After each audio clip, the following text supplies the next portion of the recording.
నమస్కారం. ఏసీటీ న్యూస్కు స్వాగతం. నేను సీతారాం. ఈరోజు వార్తల్లో ముఖ్యాంశాలు. అస్సాంలో లోయలో పడిన బస్సు 26 మంది ప్రయాణికుల మృతి.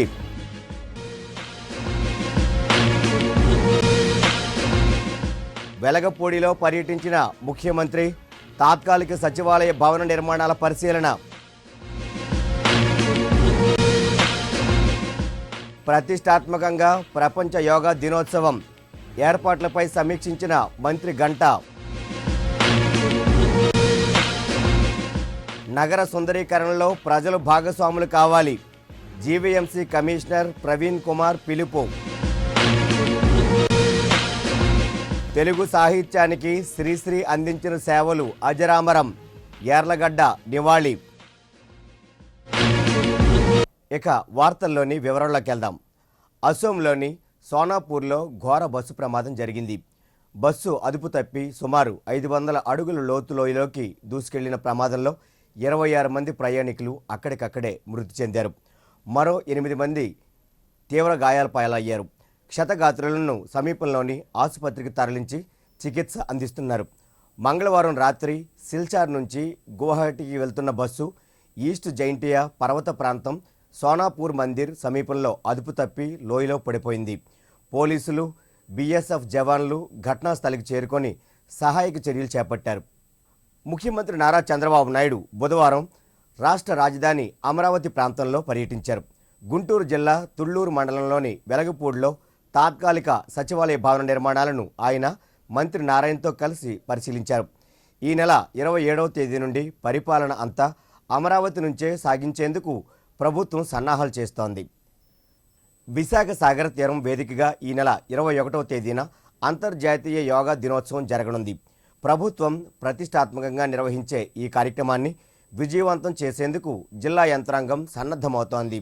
అందులో భాగంగా ఏర్పాట్లపై రాష్ట్ర మానవ వనరుల అభివృద్ధి శాఖ మంత్రి Ganta Srinivasarao, collector Yuvaraj, GVMC commissioner Praveen Kumar, Visakha నగరాభివృద్ధి సంస్థ vice chairman Baburao Naidu, JC Nivas, Maheshwar Reddy, MLA Vasupalli Ganesh Kumar, traffic ACP Kinjarapu Prabhakar Rao ఆయా శాఖల అధికారులతో సమీక్ష నిర్వహించారు.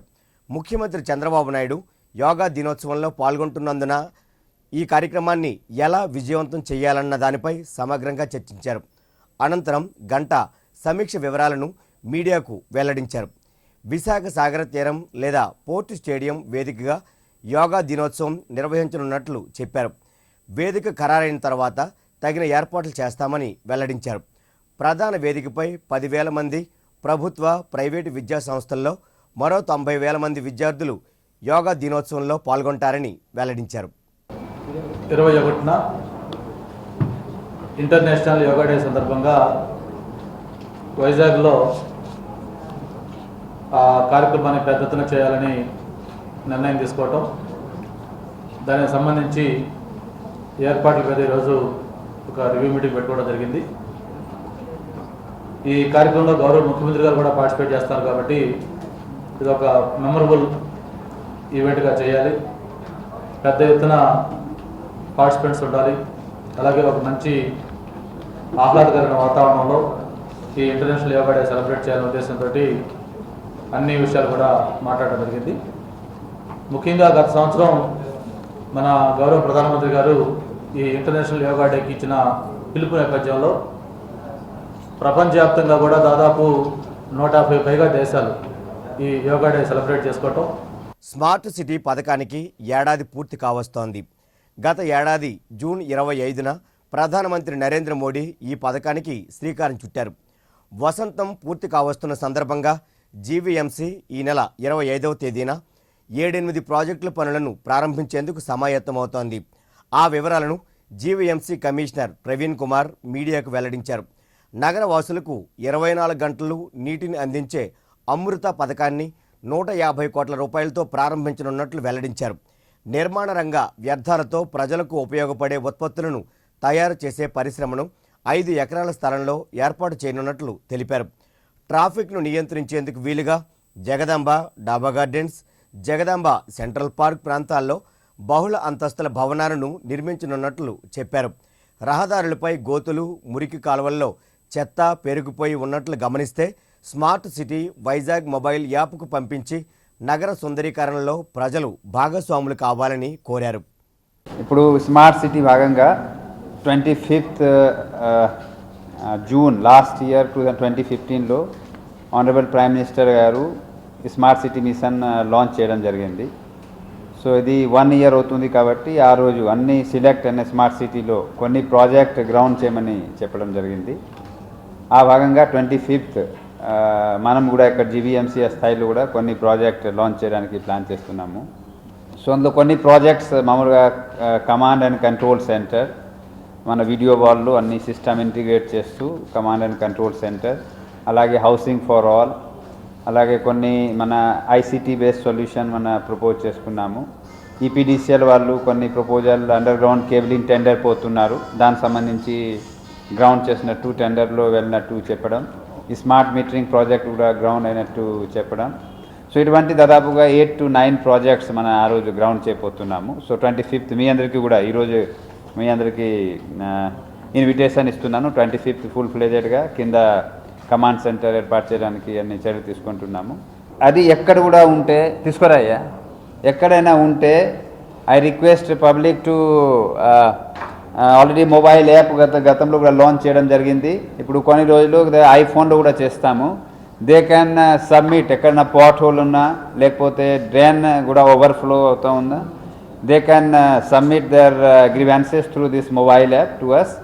తెలుగు సాహిత్యానికి శ్రీరంగం శ్రీనివాసులు అందించిన సేవలు అజరామరమైనవని రాజ్యసభ మాజీ సభ్యులు పద్మశ్రీ యార్లగడ్ల లక్ష్మీప్రసాద్ కొనియాడారు. మహాకవి శ్రీశ్రీ 36వ వర్ధంతి కార్యక్రమాన్ని బీచ్ రోడ్లోని ఆయన విగ్రహం వద్ద Ghantasala sports and cultural association నిర్వహించింది. ముఖ్య అతిథిగా హాజరైన యార్లగడ్డ లక్ష్మీప్రసాద్ మాట్లాడుతూ తెలుగు సాహితీ చరిత్రలో శ్రీశ్రీ రచనలు కొత్త మార్పులు తీసుకొచ్చాయన్నారు. అణగారిన వర్గాల ఆక్రందనలు, శ్రమజీవుల ఆర్తనాదాలను తన రచనల ద్వారా వెలుగులోనికి తెచ్చిన ఘనత ఆయనకే దక్కుతుందని పేర్కొన్నారు. కార్యక్రమంలో అసోసియేషన్ అధ్యక్షులు చెన్నా తిరుమలరావు, వైకాపా నాయకులు కొయ్యా ప్రసాద్ రెడ్డి తదితరులు పాల్గొన్నారు.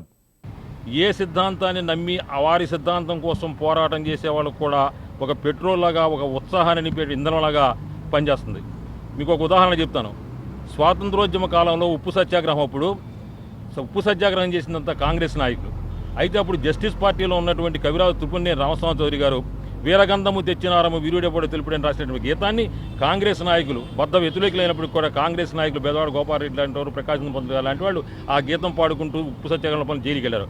అట్లాగే ఇవాళ ఏ సిద్ధాంతాన్ని పాటించే వాళ్ళైనా సరే యువకులలో ఉత్సాహాన్ని నింపడానికి పదండి ముందుకు, పదండి తోసుకు, పోదాం పోదాం పైకి, హరోం హర అని చెప్పని ముందుకు ఒక ఉత్సాహ గీతంగా ఆయన చెప్పినటువంటి ప్రతి రాసిన కవిత్వంలోని ప్రతి వాక్యాన్ని కూడా ఇవాళ ఆ ఉత్సాహంగా ఉపయోగించుకుని మరలా తిరిగి యువతలో ఏ సిద్ధాంతాన్ని విశ్వసించారైనా సరే వాడు పోరాటం చేయడానికి, ఆ సిద్ధాంతాన్ని సాధించే పోరాటం చేయడానికి శ్రీశ్రీ కవిత్వం ఇంధనంగా ఉపయోగపడుతుందని నా ఉద్దేశం.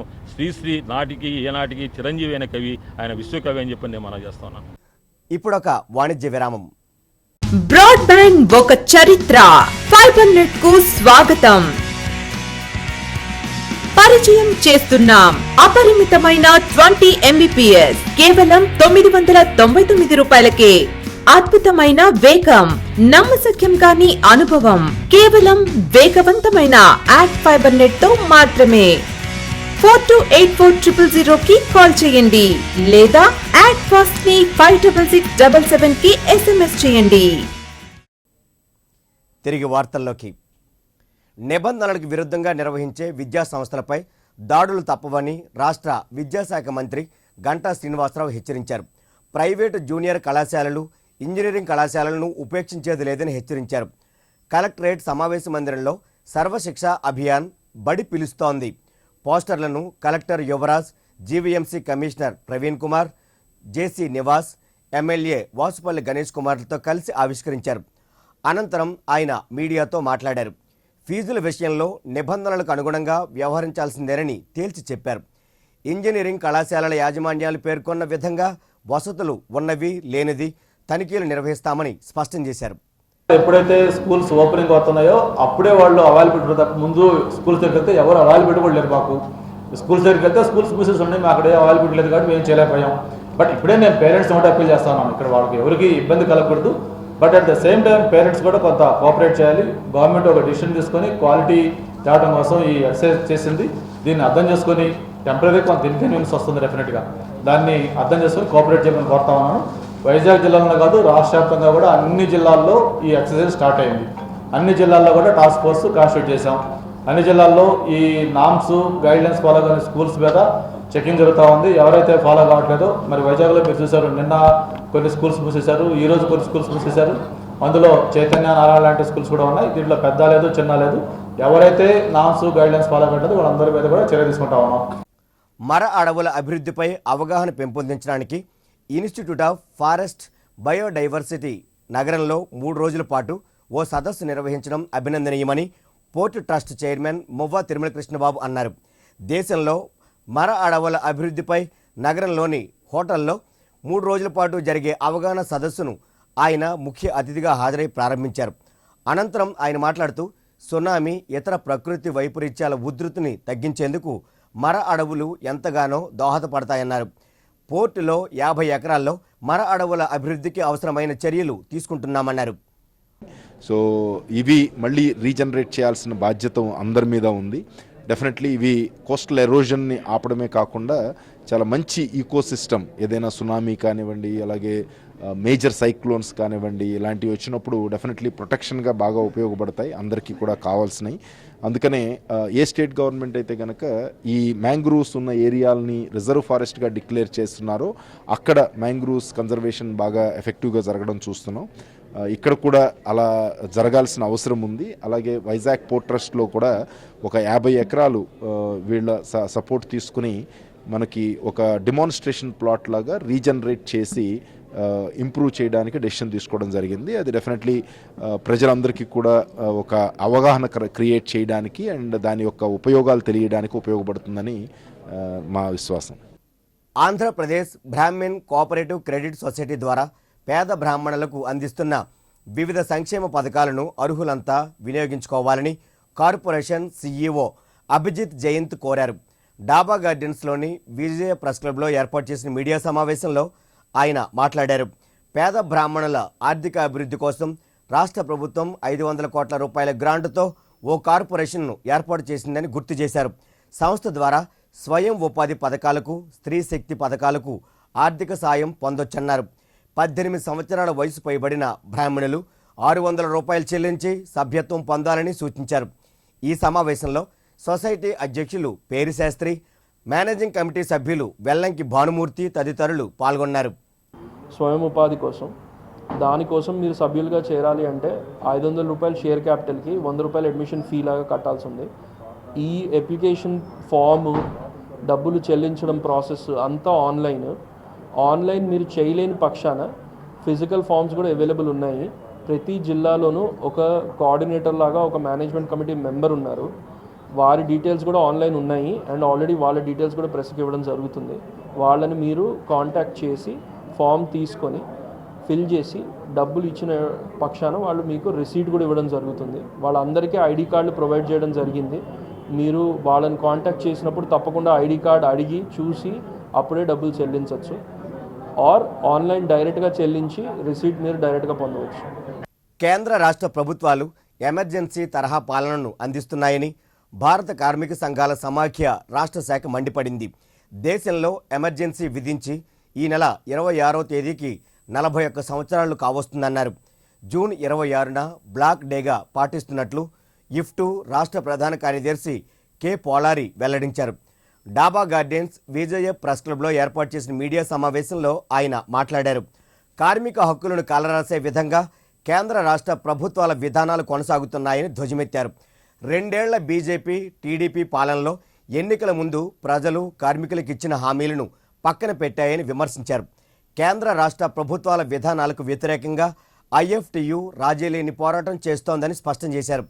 ఈ సమావేశంలో యూనియన్ నేతలు M Venkateswarlu, K Mallayya, G Lakshminarayana, Y Kondayya తదితరులు పాల్గొన్నారు. ఈ విధంగా పాలన సాగిస్తూ ఉన్నాయి. ప్రజాస్వామ్య హక్కుల్ని అరిచివేస్తూ ఉన్నాయి. కార్మిక చట్టాలను మార్పు చేస్తూ ఉన్నారు. ఉద్యోగుల హక్కులు అరిచివేస్తూ ఉన్నారు. అనేక వర్గాలకు సంబంధించిన హక్కులు అరిచివేస్తూ ఉన్నారు. చూస్తూ ఉన్నాం. మీడియా మీద కూడా ఆంక్షలు ఇస్తూ ఈరోజు సాక్షి మీడియా ప్రసారం లేపేసి పరిస్థితి చూస్తూ ఉన్నాం. మొత్తంగా చూస్తూ ఉంటే 41 సంవత్సరాల క్రితం ఏదైతే ఎమర్జెన్సీ దేశంలో అమలు జరిగిందో ఆ తరహా పాలన ఈరోజు కేంద్రంలో రాష్ట్రంలో కొనసాగుతూ ఉంది.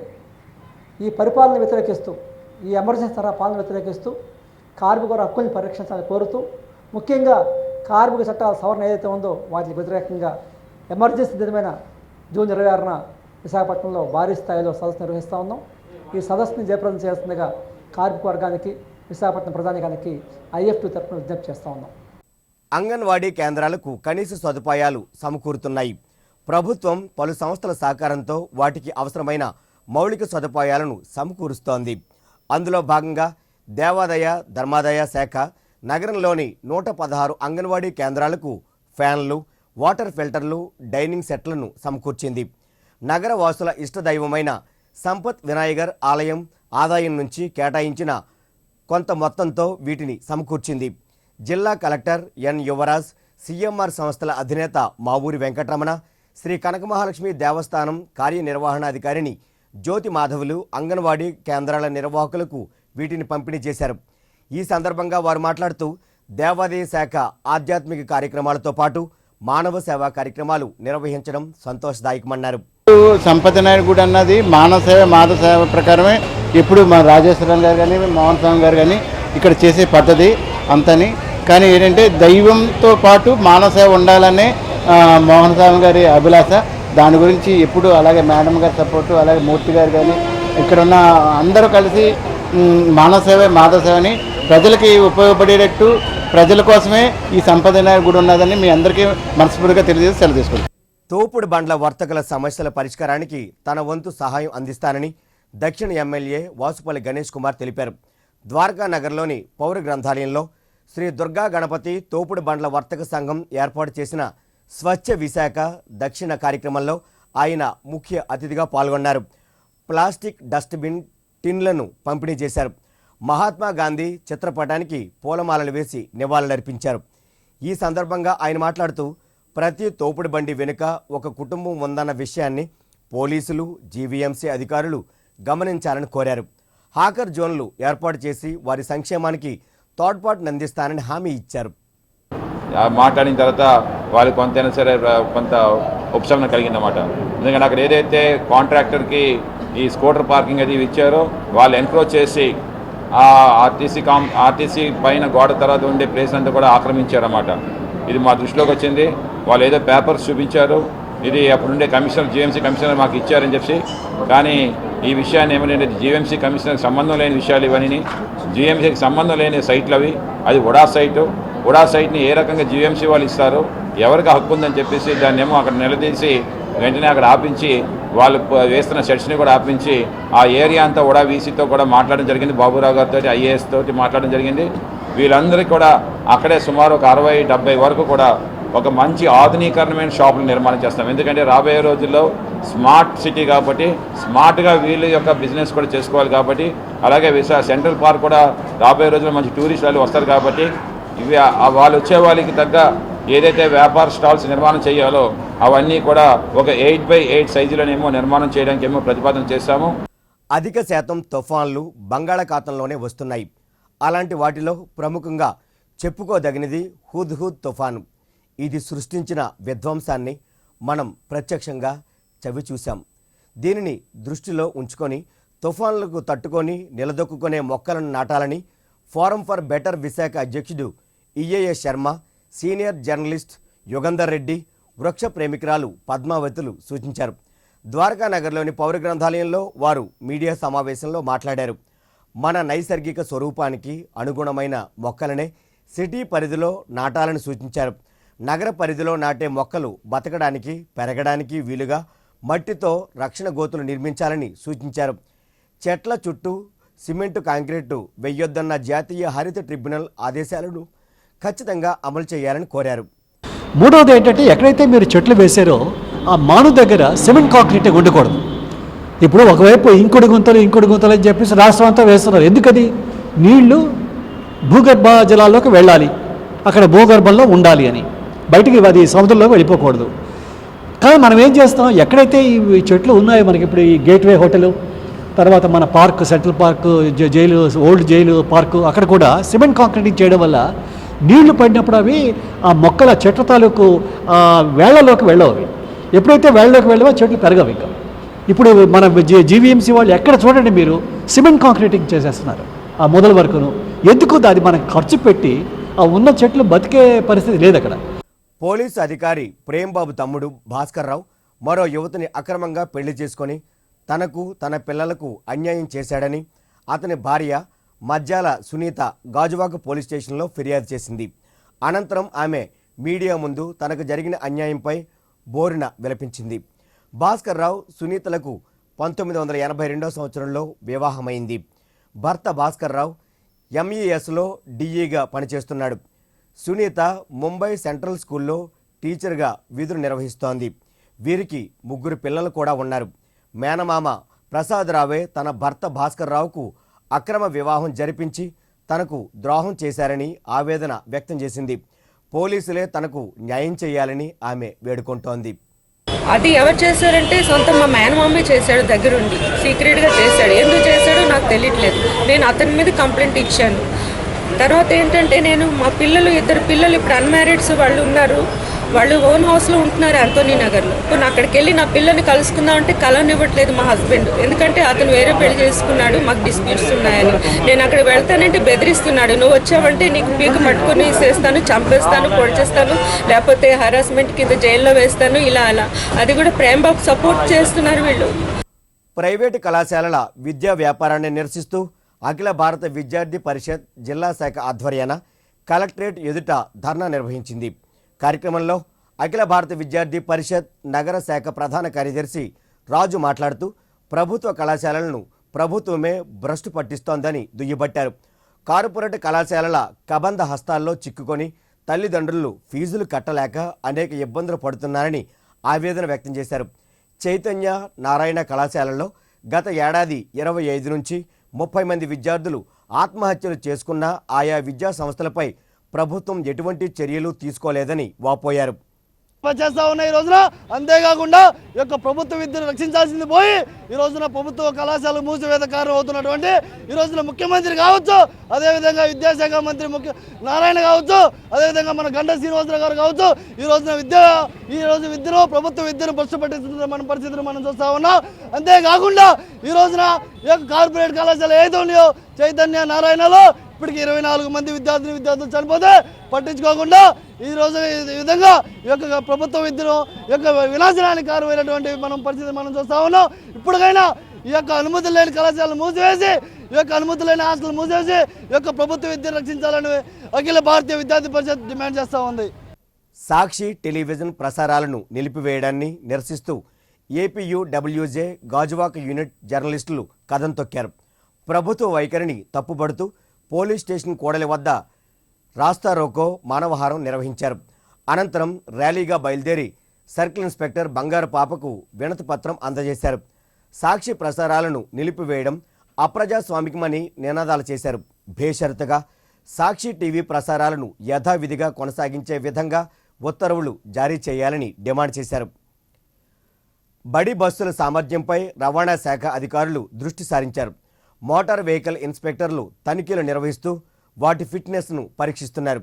అందులో భాగంగా మోటార్ వెహికల్ ఇన్స్పెక్టర్ కనకరాజు ఆధ్వర్యంలో సిబ్బంది గంభీరం వద్ద బడి బస్సుల ఫిట్నెస్ను పరీక్షించారు. ఈ సందర్భంగా ఆయన మాట్లాడుతూ ఇంతవరకు 908 బస్సులను ఫిట్నెస్ సర్టిఫికేట్లు ఇచ్చినట్లు తెలిపారు. 300 బస్సులను అన్ఫిట్గా గుర్తించి తిరస్కరించినట్లు వెల్లడించారు. అవసరమైన సదుపాయాలు కల్పించుకుంటే మరలా వాటికి ఫిట్నెస్ ఇస్తామని స్పష్టం చేశారు. సిఎఫ్ఆర్ఆర్ అని ఒక ఫార్మాట్లోని దానికి ఏం డిఫెక్ట్స్ ఉన్నాయి ఆ డిఫెక్ట్స్ చేయించుకుని రావడానికి సఫిషియెంట్ టైం ఇచ్చి ఆ డిఫెక్ట్స్ అన్నీ చేసుకొచ్చిన తర్వాతే మేము వాటికి కూడా ఫిట్నెస్ ఇస్తాము. అవన్నీ గ్యారేజ్ తీసుకెళ్ళి మేము మెన్షన్ చేసిన రిపేర్స్ అన్నీ కూడా వారు చేయించుకుంటున్నారు. నిన్నటి వరకు కూడా 10 స్కూల్ బస్సులు ఫిట్నెస్ లేని కూడా సీజ్ చేసాము మేము కేసులు రాసి. మేము ఫిట్నెస్లో లేని వెహికల్ అయితే రోడ్డు మీద తీసుకురాకూడదని చెప్పేసి అందరికి కూడా ఈ ఎలక్ట్రానిక్ మీడియా ద్వారా కూడా మేము మనవి చేస్తున్నాము. ఏవైతే వ్యాలిడ్ ఫిట్నెస్ ఉన్నాయో మా చేత ఇన్స్పెక్షన్ అయ్యో వాటిని మాత్రమే రోడ్డు మీదకి స్కూల్కి తిప్పవలసిందిగా కోరుచున్నాము. నిబంధనలను పాటించిన ప్రైవేటు కార్పొరేట్ పాఠశాలలపై చర్యలు తీసుకునేందుకు ఏర్పాటు చేసిన టాస్క్ ఫోర్స్ కమిటీలో బాలల హక్కుల పరిరక్షణ కోసం పనిచేస్తున్న స్వచ్ఛంద సేవా సంస్థలు, ప్రజా సంఘాల ప్రతినిధులకు అవకాశం కల్పించకపోవడం శోచనీయమని చైల్డ్ రైట్స్ ప్రొటెక్షన్ ఫోరం నగర కన్వీనర్ గొండు సీతారాం వాపోయారు. ఏసీటీ న్యూస్తో ఆయన మాట్లాడుతూ జేసీ2 కన్వీనర్గా వ్యవహరించే టాస్క్ ఫోర్స్ కమిటీల్లో తమకు భాగస్వామ్యం కల్పించాలని కోరారు. ప్రజా సంఘాలు కానీ, స్వచ్ఛంద సేవా సంస్థలు కానీ, బాలల హక్కుల సంక్షేమ సంఘాలు కానీ ఆయా సభ్యులను కూడా ఇందులో మెంబర్షిప్గా చేర్చుంటే బాగుండేది. రాష్ట్ర ప్రభుత్వం మరి ఎందుకో దీనిపైన నిర్లిప్తత వహించడం కూడా విచారకరం. కాబట్టి ఎప్పటికైనా విద్యాశాఖ మంత్రి గంటా శ్రీనివాసరావు గారు స్పందించి అన్ని జిల్లాల్లో కూడా ఆయా సంబంధిత టాస్క్ ఫోర్స్ కమిటీల్లో ప్రతి కమిటీలోనూ బాలల సంఘ సభ్యులు, అలాగే స్వచ్ఛంద సేవా సంఘం నుంచి వచ్చే సభ్యులను కూడా ప్రత్యేకంగా తీసుకొని బాలల తాలూకా హక్కుల గురించి, అలాగే వారి తాలూకా సంక్షేమం గురించి తెలిసేది ఈ బాలల సంఘాలే కాబట్టి ప్రత్యేకంగా అయితే అవసరం ఉంది. పెందుర్తి మండలం సరిపల్లి దగ్గర అమరావతి గార్డెన్స్ స్విమ్మింగ్ పూల్ను స్థానిక ఎమ్మెల్యే బండారు సత్యనారాయణమూర్తి ప్రారంభించారు. ఈ సందర్భంగా ఆయన మాట్లాడారు. స్విమ్మింగ్ శారీరక దారుఢ్యాన్ని పెంచే మంచి వ్యాయామని పేర్కొన్నారు. గతంలో స్విమ్మింగ్ నేర్చుకోవాలంటే బీచ్ రోడ్లోని ఆక్వా స్పోర్ట్స్ కాంప్లెక్స్కు వెళ్లాల్సిందేనని, అమరావతి స్విమ్మింగ్ పూల్ అందుబాటులోకి రావడంతో ఇప్పుడు ఆ వ్యయ ప్రయాసలు తగ్గాయని తెలిపారు. అన్ని వ్యాయామం కంటే ది బెస్ట్ వ్యాయామం క్రీడ. స్విమ్మింగ్ పూల్లోనే రకరకాలటువంటి మనకి అన్ని రకాల ఆరోగ్య శారీరక దారుఢ్యానికి కానీ, ఆ రక్త ఏదైతే నర్వస్ శక్తివంతం రావడానికి కానీ, మైండ్ ఫ్రెష్ అవ్వడం కానీ స్విమ్మింగ్ అనేది మంచి సాధనం. అది యువకులకు కావాలి. చిన్న వయసులో ఆ రకమైన స్విమ్మింగ్ అభివృద్ధి చేయాలని. పెందుర్తి సరిపిల్లి గ్రామంలో సువిశాలమైన వాతావరణంలో అమరావతి గార్డెన్స్ అనే పేరు మీద స్విమ్మింగ్ పూల్ ఓపెన్ చేశాము. ఇక్కడ చిన్నపిల్లలకి కోచింగ్ ఇవ్వడంతో పాటు స్విమ్మింగ్లో ట్రైనింగ్ ఇస్తూ స్పోర్ట్స్కి పంపించడం కూడా మేము ట్రై చేస్తున్నాము. అలాగే స్విమ్మింగ్ పూల్తో పాటు చిల్డ్రన్స్ గార్డెన్ కూడా ఏర్పాటు చేశాము. దాంతో కూడా ఇంక్లూడ్గా ఫంక్షన్ హాల్ కూడా ఏర్పాటు చేస్తున్నాము. దీంతో మన పేద విద్యార్థులకి వాళ్ళకి కూడా మేము ప్రోత్సహించి శిక్షణ ఇచ్చి వాళ్ళకి కూడా ఒలింపిక్స్ గేమ్స్ కూడా పంపించడం కూడా మేము ట్రై చేస్తున్నాము. మహాకవి శ్రీశ్రీ వర్ధంతి జయంతులను ప్రభుత్వమే అధికారికంగా నిర్వహించాలని Andhra political JAC chairman JT Ramarao demand చేశారు. శ్రీశ్రీ వర్ధంతి సందర్భంగా బీచ్ రోడ్లోని ఆయన విగ్రహానికి పూలమాల వేసి జోహర్లర్పించారు. అనంతరం జేటీ రామారావు మీడియాతో మాట్లాడారు. వన్ టౌన్లోని శ్రీశ్రీ నివాసాన్ని మ్యూజియంగా అభివృద్ధి చేస్తామని పాలకులు ఇచ్చిన హామీని ఇంతవరకు అమలు చేయకపోవడం శోచనీయమన్నారు. ఇప్పుడు కొత్తగా వచ్చిన ప్రభుత్వాలు వచ్చినప్పుడు కూడా అది కూడా పక్కన పెడతా ఉన్నారు. శ్రీశ్రీ గారి కవితలు కానీ, ఆ ఇంటి సామాగ్రి కానీ, ఆ ఇంటిని కూడా భావితరాలకు అందేలాగా, భావితరాలకి శ్రీశ్రీ గారి స్ఫూర్తి ఆశయాలు కొనసాగే విధంగా ఉండే విధంగా ప్రయత్నం చేయడం కోసం శ్రీశ్రీ గృహాన్ని కూడా ఒక మ్యూజియంగా తీర్చిద్దామని చెప్పి మేము డిమాండ్ చేస్తూ ఉన్నాం. ఇప్పటికైనా సరే రాష్ట్ర ప్రభుత్వం ఇవాళ పెద్దలందరికీ కూడా కలిసి, అవసరమైతే మంత్రులను కూడా కలిసి వినతిపత్రం అందిస్తాం. లేదంటే నగరంలో ఉన్న పెద్దల ద్వారా ఒక ట్రస్ట్ని ఏర్పాటు చేసి మేమే దాన్ని నిర్వహించడానికి కూడా సిద్ధంగా. స్వర్ణభారతి ఇండోర్ స్టేడియంలో 4 రోజుల పాటు జరిగిన జాతీయ స్థాయి బ్లిడ్జ్ చెస్ ఛాంపియన్షిప్ పోటీలు ముగిశాయి. పోటీల్లో విజేతలకు GVMC sports director Srinivasarao, Sriram chits group AGM Ravishankar, chess association ప్రతినిధులు ఆనందరెడ్డి, శ్రీహరులు బహుమతులు ప్రదానం చేశారు. పశ్చిమ బెంగాల్కు చెందిన ఇంటర్నేషనల్ మాస్టర్ ప్రాంతిక్ రాయ్ ఛాంపియన్గా నిలిచారు. 11 రౌండ్లకు గాను 10 పాయింట్లు సాధించారు. 20,000 రూపాయల నగదు పురస్కారంతో పాటు ట్రోఫీని గెలుచుకున్నారు. ర్యాపిడ్ కేటగిరీలో ఛాంపియన్ అయ్యారు. ప్రణంకిత్ రాయ్ బ్లిడ్ చెస్ ఛాంపియన్షిప్స్లో ఛాంపియన్ అయ్యారు. నెక్స్ట్ ఇయర్లో కండక్ట్ చేయబోయే కామన్వెల్త్ గేమ్స్ అయితేనేంటి, ఇంటర్నేషనల్ వరల్డ్ ఈవెంట్స్కి ఈ కేటగిరీస్లోని ఇండియా తరపున వీళ్ళు రిప్రజెంట్ చేస్తారు. మనకి ఈ టోర్నమెంట్లో 18 స్టేట్స్ నుంచి 110 ప్లేయర్స్ 110 ప్లేయర్స్ పాల్గొనడం జరిగింది. 11 రౌండ్స్ ఈచ్ కేటగిరీలో జరగడం అయింది. ఈ టోర్నమెంట్కి మాకు సహకరించినటువంటి జీవీఎంసీ కమిషనర్ గారికి, అలాగే జీవీఎంసీ ఇంత మంచి ఫెసిలిటీ మాకు చెస్ ఆర్గనైజ్ చేయనందుకు. ఏసీటీ న్యూస్ ముగించే ముందు ముఖ్యాంశాలు మరోసారి. అసోంలో లోయలో పడిన బస్సు, 26 మంది ప్రయాణికుల మృతి.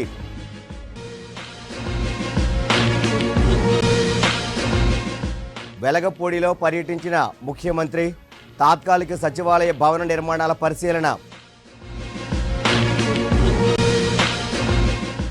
ప్రతిష్టాత్మకంగా ప్రపంచ యోగా దినోత్సవం ఏర్పాట్లపై సమీక్షించిన మంత్రి గంటా. నగర సుందరీకరణలో ప్రజలు భాగస్వాములు కావాలి, జీవీఎంసీ కమిషనర్ ప్రవీణ్ కుమార్ పిలుపు. తెలుగు సాహిత్యానికి శ్రీశ్రీ అందించిన సేవలు అజరామరం, యార్లగడ్డ నివాళి. ఈ వార్తలు ఇంతటితో సమాప్తం. నమస్కారం.